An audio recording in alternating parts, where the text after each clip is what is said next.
বৃষ্টি থেমেও যেন থামছে না। ফের বৃষ্টিতে খড়ি নদীর জল উপচে ঢুকে পড়ল পূর্বস্থলীর নাতনঘাট পঞ্চায়েতের অন্তর্গত নাতনঘাট বাজার এলাকায়, যার ফলে ব্যাপক সমস্যার মধ্যে পড়লেন স্থানীয় এলাকার দোকানদার থেকে পথ চলতি মানুষজন। স্থানীয় এক বাসিন্দা বলেন, গত 4 তারিখ থেকে টানা বৃষ্টি হচ্ছে। বৃষ্টির জল এবং খড়ি নদীর জল ঢুকে পড়ছে নাতনঘাট বাজারের মধ্যে, সমস্যায় বহু মানুষ। অন্যদিকে পূর্বস্থলীর দোগাছিয়া পঞ্চায়েতের সোনাকুড়ি গ্রামে জল বেড়ে যাওয়ায় সেখানেও কিছু রাস্তা ও বাড়ি জলমগ্ন। মঙ্গলবার সেখানে পরিদর্শনে যান পূর্বস্থলী উত্তরের বিধায়ক তপন চট্টোপাধ্যায়। এছাড়াও ছিলেন জেলা পরিষদের সদস্য আলিম মল্লিক, পঞ্চায়েতের প্রধান অপর্ণা চ্যাটার্জি, উপপ্রধান সবিতা ঘোষ সহ বিশিষ্টজনেরা।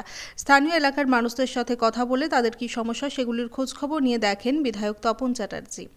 প্রসেনজিৎ দেবনাথের রিপোর্ট, সুন্দর বাংলা নিউজ।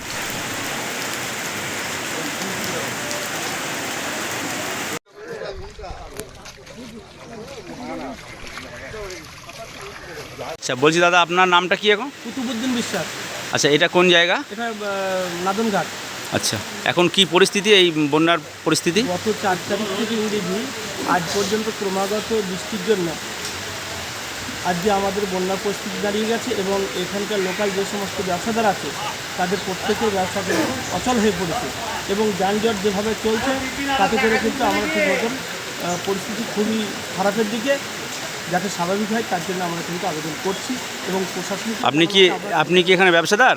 আমি এখানকার এই যে স্টেট ব্যাংক আছে সেই স্টেট ব্যাংকের গ্রাহক সেবা কেন্দ্র আছে, এখানকার প্রতিদিন 150 মানুষ আমার কাছে সংযোগ করে এবং টাকা পয়সা তোলা করে, কিন্তু আজকের যা পরিস্থিতি আছে তারা সবাই ফিরে যাচ্ছে।